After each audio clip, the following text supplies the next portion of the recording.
good loves. So in this video, I'll be showing you how I created my black jeans and my white jogger, well, and how I almost completed my white joggers. So before we get into the steps, of course we got to get into the materials. Now for this process, materials can vary for you. I'm just going to be, I'll be supplying every single material that I personally use to create my jeans. So let's get into it.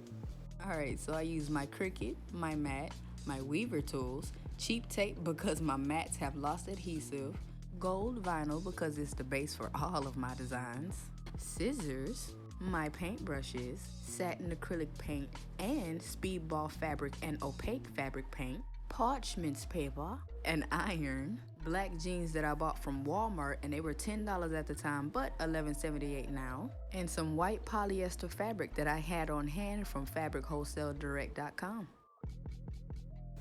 Alright, so for my black jeans, for these babies right here,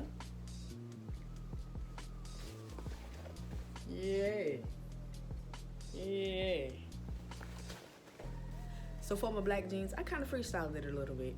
I freestyled it primarily because I did not know exactly how I was going to go about it because I was already low on materials. I had already created so many different things at that point.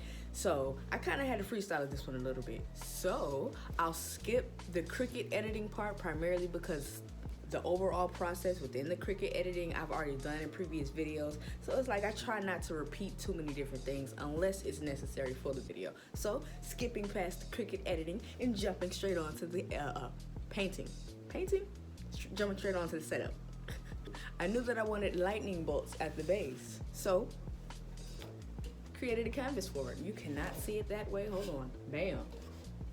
I created my own little DIY canvas for it. And if you don't know how to create your own canvas, I've created a DIY screen printing tutorial that you can check out whenever you choose.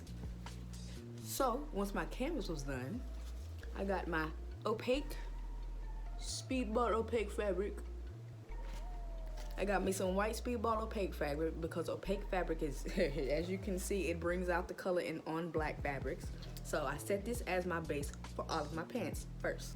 So once my base was done, I started getting more into the creative flow. The design started kind of coming to me a little bit, is the best way to put it. You know how when you think of something, but then you start acting on it and things kind of start changing? So things started changing.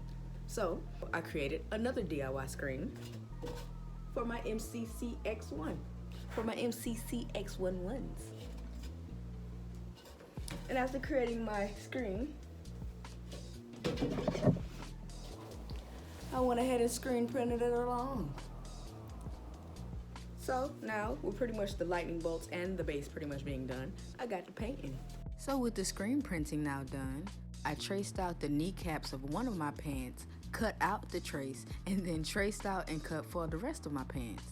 Then I got to painting. Once I was done with the grueling process of painting, I then grabbed my glow-in-the-dark speedball fabric paint and flicked paint across all of my pants. And if you haven't seen any of my previous videos, to flick your paint, simply dip your middle finger into the paint, flick it across your thumb, and bloop, there's your results. Now, if you're using the regular dollar brand satin paint, you're gonna need at least 2 layers on top of your white base layer. And for each pair of pants, I used almost a full bottle. It wasn't even a whole bottle. It was amazing. I can't even lie. And it's the exact same for the regular 50-cent apple barrel regular matte acrylic paint. You're gonna need at least 2 layers. And again, you'll be barely using a whole bottle. You'll definitely have some paint left over. And last but most certainly not least, Speedball Opaque Fabric Paint. And with this one, after the white base was already done, I literally only needed 1 layer for each pair of pants. And at this point, I was just excited. I cannot even lie, y'all. Once the color was popping out beautiful, all my painting was finally done, everything was flowing the way that I needed for it to flow. So I continued on forward, on to putting on the vinyl. I started with my back pockets, got my eyes with God, and then I started along the creases. If you can, gosh dang it. And then I started along the creases.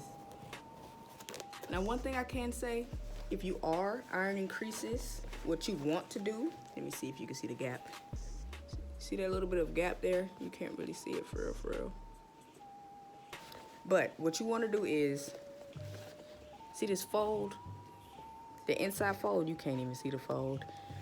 Regardless, what you want to do is, when you are vinyling along the inseam of your pants, you want to push your vinyl in towards the inside of the seam, and then on the other side is the best way to kind of put it. So now that all of my vinyl was done, it was time to get my kneecaps together. So, being that I already had all of my pieces pre-cut, I then took each jean piece and placed them on their color of satin per each pants, traced around it, then cut it. Once cut, I grabbed some fabric glue, traced it around the edges of the jeans, and then pressed it into the satin. And once the glue dried, I added my vinyl. So once all of my pieces were cut out, this is where things got interesting. Full disclosure, I've never sewn before. I've tried to sew. I gotta get back into it. Well, not even get back into it. I gotta try it. I just haven't really had the courage yet to try it. So, needless to say, I didn't sew it on. I ended up hot gluing it on. And you can most certainly see the difference. And it's all good regardless. I mean, it is what it is. So, after I hot glued the satin to the jeans, I then turned my jeans inside out, and I started hot gluing along the edges. And then pressing it down and putting it in. Mind you, the pants were, of course, inverted is the best way to put it. They were inside out and like this, yes. My pants were inverted inside out, and that is how I hot glued it across. That's how I created all of my MCC X11s, and I hope you enjoy them. Now, on to the white joggers.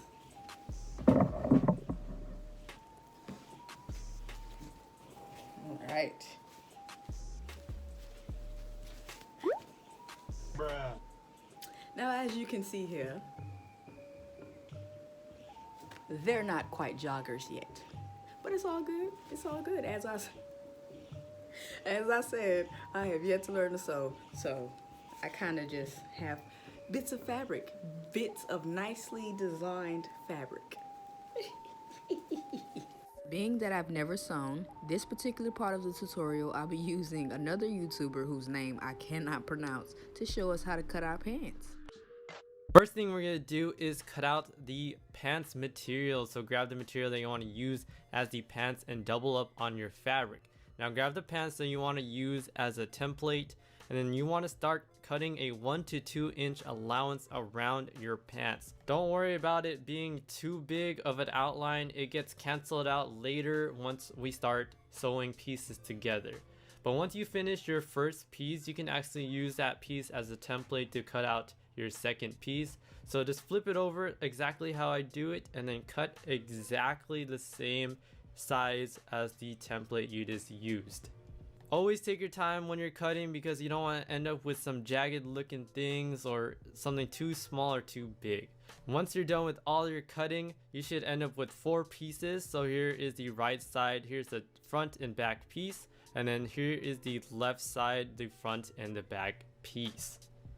And to not take up too much of your time, I cut the video there just to show you how far I've come within this particular process. But I have dropped links to this particular video right here in the description. Also in this video, he shows you how to make your own pockets and your inseam to the inside of your pants. And no, this is not a paid promotion. No, I do not know this guy personally. He just made an amazing video. And if you really want to know how to make your own pants, this is the go-to. So once I had all of my pieces cut out, I chose vinyl as my base because I didn't really have the confidence to draw in the flowers the way that I wanted them. So once I got done weaving it all out, I then heat pressed my vinyl pieces to each piece of my pants. Then I cut out all of the excess and began painting my roses. Once all of my bases were done for all of my roses, I got some white paint and started flicking it across just because I wanted a little bit more of a pop to them. Continuing the rotation as the paint dried, I then got my gray Speedball Opaque Fabric paint and started painting in the background around my roses. Once it dried, I then grabbed my black matte satin paint and started painting over it. Once that dried, I went back in with my black glitter paint just to make it sparkle a little bit. Once all of my painting was done, I then grabbed my art book, pulled out one of its pages, and drew a stencil of the Star of David. After taking my X-Acto knife and cutting it out, I then traced and repeated 3 times, and then took those stencils, lined them up on my pants, and grabbed my spray paint. After spraying just enough black spray paint to make my design look a little bit smoky, I then went back and grabbed my black glitter metallic paint, flicked it across my design, then grabbed my white paint and flicked it across my design, just to give them a little bit of a pop. So with all of my painting pretty much done at this point, time to start placing that vinyl. I left an empty circle at the top right part of each of my pants because that's where my archangel sigils were gonna go. After my archangels, time for my pyramid wreaths. After placing each color with each piece, I was pretty much done with my pants. Of course, I do still have to go back in and touch up the roses and touch up around the drip, but for the most part, the painting overall is done for these pants. And I am genuinely looking forward for those final results. So, once the base of my pants were done, everything, I ain't gonna lie, I love the way it's coming out so far. Even though they're not finished yet, I am absolutely in love with the process. I'm absolutely in love with the end results thus far. And I know they'll be even more phenomenal later. But, oh, I'm slipping for a second, because I'm bringing this out next. Yes. So pretty much, after I was done painting, or at least the amount of painting that I was going to do for now, gosh dang, once everything was said and done, I went ahead and lined me some satin up next to the pants. And then I cut out me some little sleeves. It's pretty much going to be like stripes down the side of the joggers. So these will be going down the sides of the joggers. So once I had all of those cut out, of course, as can be seen, I then placed the vinyl upon it. And once I had all the strips done for my white joggers, oh, that ain't it. So once I had all of them done, I then went and got my laces and I lined them up next to the satin. And then I created little strips. These little strips are pretty much gonna the way that I have them set up, I have 2 per each one. It's pretty much gonna go one on each side, one on one side, the other on the other side, like the little draw pulls. And I have these little gold, if you can see it, end pieces. So pretty much, I'm gonna end up wrapping the satin around the lace just to just so it can have some kind of base to it, some kind of firmness, so it's not just all over the place. And then close it out with the gold tips. And that's pretty much all, folks. That's how I created my black jeans, and that's how I began to create my white joggers. And trust and believe, when I finish the white joggers, y'all gonna see me in them, gosh dang. So, before we go, of course, mistakes to avoid.